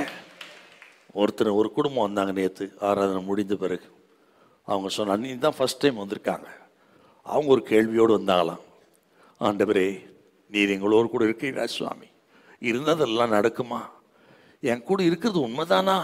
இந்த கேள்வியோடு தான் நேற்று வந்திருக்காங்க. ஃபர்ஸ்ட் டைம் வந்திருக்காங்க. நேற்று முழுக்க கர்த்தர் பேசுனது, கர்த்தர் உன்னோடு கூட இருக்கிறார் இல்லையா? அவங்களுக்கு சந்தோஷம்னா சந்தோஷம். இதுதான் கர்த்தர் பேசுறது. நானா பேச முடியும்? நீ என்ன வந்திருக்கேன் எனக்கு என்ன தெரியுங்க? கர்த்தர் பேசினா கரெக்டா இருக்கும். ஹல்லேலூயா.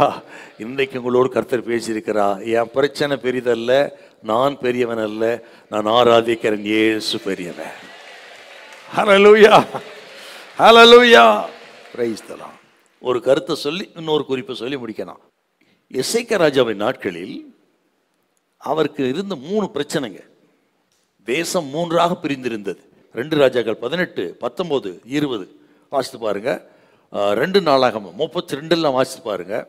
தேசம் இந்த சூழ்நிலை, சனகிரிப்பு வந்து முற்றுகை போட வர்றான், அழிக்க நினைக்கிறான், அவதூறான கடிதத்தை அனுப்புறான் ரப்சாக்கே மூலம், ஸ்தானபதி மூலம். இப்படிப்பட்ட ஒரு ஊர் கொந்தளிப்பான நிலைமையில தேசம் 3ஆ பிரிஞ்சிருச்சுங்க. எப்படி? ஒரு குரூப் சொல்றாங்க, நாம அசீரியனுக்கு அடிமையாயிடுவோம், யுத்தத்தை ஒப்பு கொடுத்துருவோம்,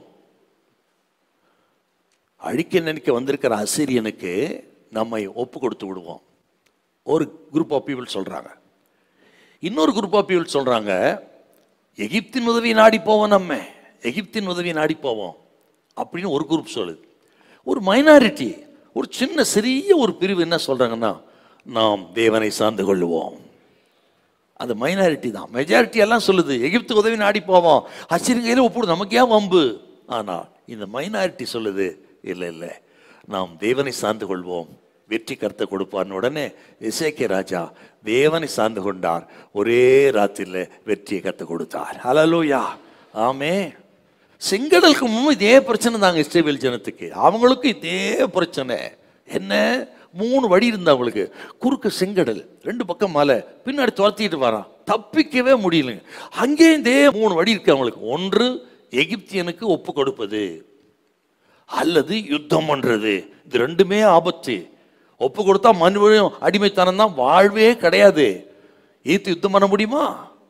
ஆனா ஈத்து யுத்தம் பண்ண 2வது வழி. 3வது வழி தேவனை சார்ந்து கொள்வது. மோசேயும் ஜனங்களும் தேவனை சார்ந்து கொள்வார்கள்.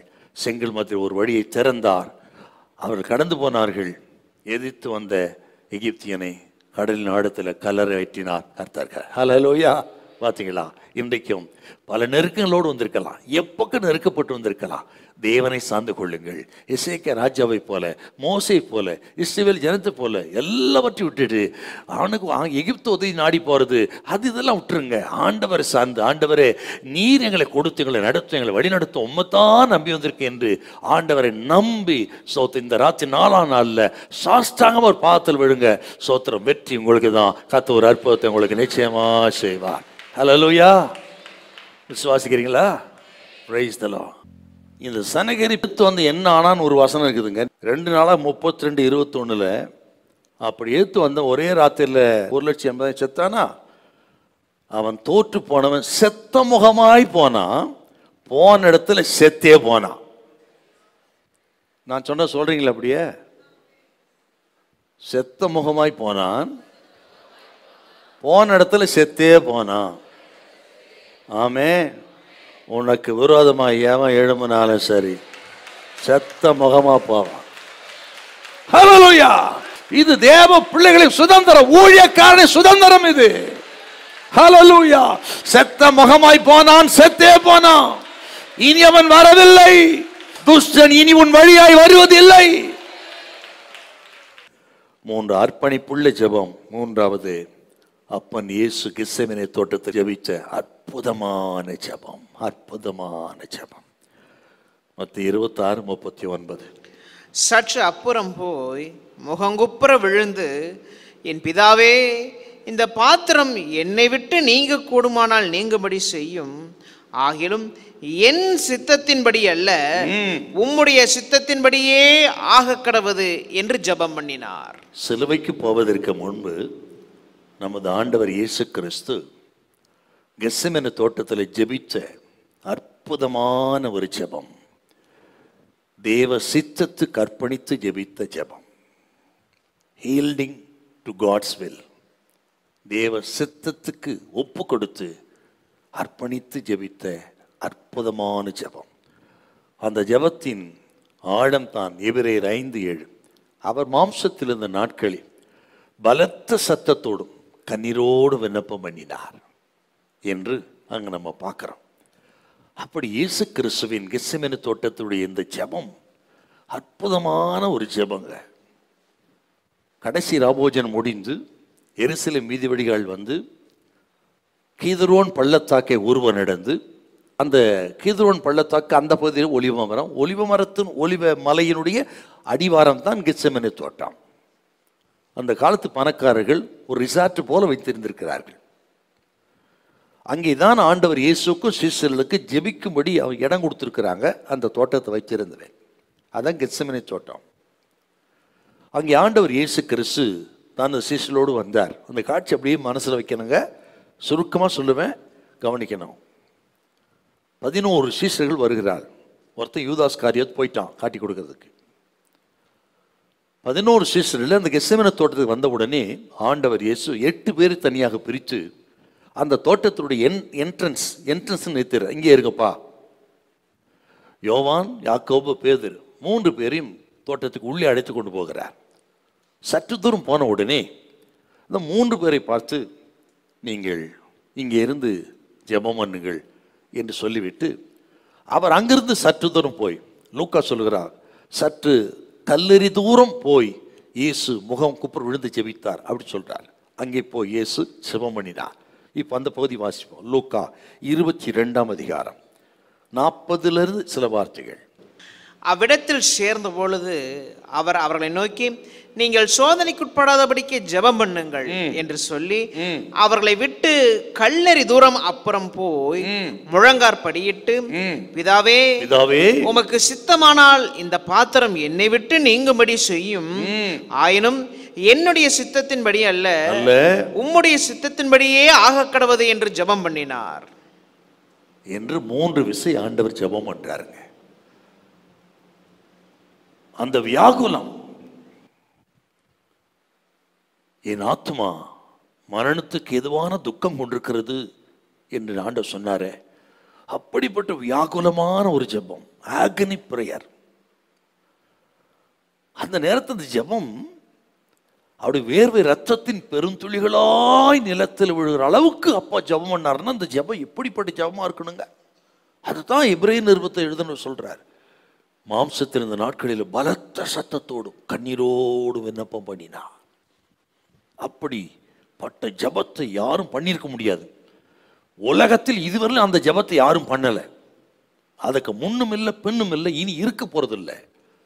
எப்படி? வியர்வைகள் ரத்தத்தின் பெருந்துளிகளாய் விழுகிற அளவுக்கு யாரும் ஜெபம் பண்ணல இதுவரையிலும். அப்பா ஜெபம் பண்ணார். ஏன்னா உலகத்தின் முழு பாவபாரத்தை பிதா அவர் மேல் சுமர்த்தினதினால் அந்த பாவபாரம் தாங்கக்கூடாதவராக விழுந்து முகம் குப்புற விழுந்து ஜெபம் பண்றார். அவர் பாவம் செய்யவில்லை, பாவம் அறியாதவர், பாவம் இல்லாதவர், பாவம் செய்யாதவர், மாசற்றவர், பாவிகளுக்கு விலகினவர், பிழையற்ற தெய்வம்.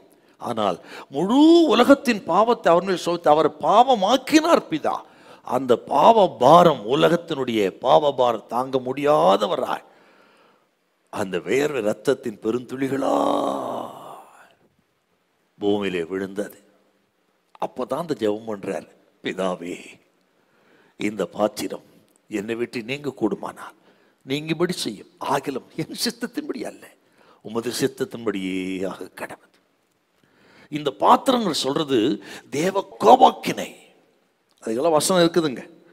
நீங்கள் ஏசாயா 51:17, மார்க்கு சுவிசேஷம் 10:38, ஏசாயா 53:5. அந்த பாத்திரங்கிறது தேவனுடைய கோபாக்கினை, wrath of God. பாவத்தின் நிமித்தம் இந்த உலகத்தின் மேல் அவருக்கு இருந்த கோபம் அத்தனையும் இயேசுவின் மேல் விழுந்தது. அத்தனை அவர் ஏற்றுக்கொண்டதினால் கதறி அழுது ஜெபித்த ஜெபம், பிதாவே இந்த பாத்திரம் என்னை விட்டு நீங்க கூடுமானால் நீங்கும்படி செய்யும், ஆகிலும் என் சித்தத்தின்படி அல்ல உமது சித்தத்தின்படியே ஆக கடவுள். பிதாவின் சித்தத்தை எதிர்த்து இயேசுநாதர் ஜெபம் பண்ணல, பிதாவோடு எதிர்த்து சண்டை போட்டு ஜெபம் பண்ணல. அந்த உலகத்தின் பாவத்தை சுமக்க முடியாதவராய் தவித்து பண்ண ஜெபம். 1000 தான் இருந்தாலும் பிறகு ஜெபம், என் சித்தத்தின்படி அல்ல உமது சித்தத்தின்படியே ஆக கிடவது என்று பிதாவின் சித்தத்துக்கு 100% அர்ப்பணித்து இயேசு அங்கே ஜெபித்து சிலுவைக்கு போனார். ஆகவே இதை சொன்ன, தேவ சித்தத்துக்கு அர்ப்பணித்து ஜெபம். நமக்கு 1000 பிரச்சனை இருக்கலாம், கலக்கங்கள் இருக்கலாம், இதுவோ அதுவோ, அதை செய்யலாம் இதை செய்யலாம், இங்கே போகலாம் அங்கே போகலாம், இருக்கட்டும், எல்லாத்தையும் ஓரங்கட்டிட்டே ஆண்டவரே உமது சித்தமாக கிடது சுவாமி, என் வாழ்க்கையில் என் குடும்பத்தில் உமது சித்தம் தான் ஆகணும், உமது சித்தம் நடக்கட்டும். என் வாலிப தம்பி தங்கச்சி பெற்றோரே சகோதர சகோதரே, நம்ம சித்தத்தை ஓரங்கட்டுங்க. நம்ம விருப்பம், நம்ம திட்டம், நமது ஆசைகள், நமது அனுபவம், அறிவு எல்லாவற்றையும் ஓரங்கட்டிட்டு இந்த 4ஆம் நாளில் கர்த்தர் சொல்றார், ஆண்டவர் சித்தம் ஆக கடவுது, நீங்க என்ன நடத்துங்க சுவாமி, என் குடும்பத்தை என் பிரச்சனை நீங்க பாத்துங்கப்பா. என்னால வெளியே சொல்ல முடியல, என்ன பண்றதுன்னு தெரியல, என் பிரச்சனை தீர்ப்பதுக்கு உலகத்தில் யாரும் இல்லை, என்னால சுமக்கக்கூடிய பலனும் எனக்கு இல்லை, நான் எங்க போறதுனோ எனக்கு தெரியல, என்ன செய்தனோ எனக்கு தெரியல சுவாமி, நான் என்ன செய்வேன் என்ன செய்வேன். இனி நான் ஒரே ஒரு வழிதான் உண்டு, உமது பாதத்தை நான் தழுவதை தவிர வேற ஒண்ணு இல்லப்பா, உமது பாதத்துக்கு வருவதை போல ஒண்ணு இல்லை எனக்கு. என்னை, என் முழு குடும்பத்தை, என் சூழ்நிலையை எல்லாம் பாதத்தில் வைக்கிறப்பா. நீங்க நீதி செய்கிற தெய்வம், எனக்கு இரக்கம் செய்கிறவர், எனக்கு உதவி செய்கிறவர், உண்மை இல்லாமல் எனக்கு யாரும் இல்லை சுவாமி. 1000 பேர் இருந்தாலும் சரி என் பிரச்சனை தீர்க்க முடியாது, நீங்க ஒருத்தர் தான் தீர்க்க முடியும். எனக்கு இரக்கம் செய்யும், எனக்கு இரக்கம் செய்யுங்க சுவாமி. உண்மை விட்டா எனக்கு கதி இல்லை, நாதி இல்லை.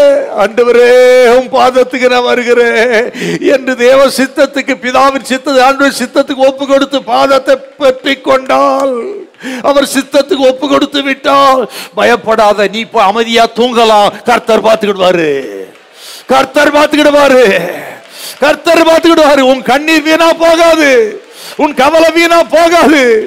ஹல்லேலூயா. நீ வெட்கப்பட்டு போக மாட்டேன். அவர் சித்தத்துக்கு ஒப்பு கொடுத்த யாரும் வெட்கப்பட்டு போறது இல்ல. கர்த்தர் 4ஆம் நாள்ல சொல்ற, நீ வெட்கப்பட்டு போவதே இல்லை. உனக்காக எல்லாவற்றையும் செய்வாரு, எல்லாவற்றையும் ஆயத்தம் பண்ணுவாரு. அவர் எல்லாவற்றையும் உனக்கு ஆயத்தம் பண்ணுகிற தேவன்.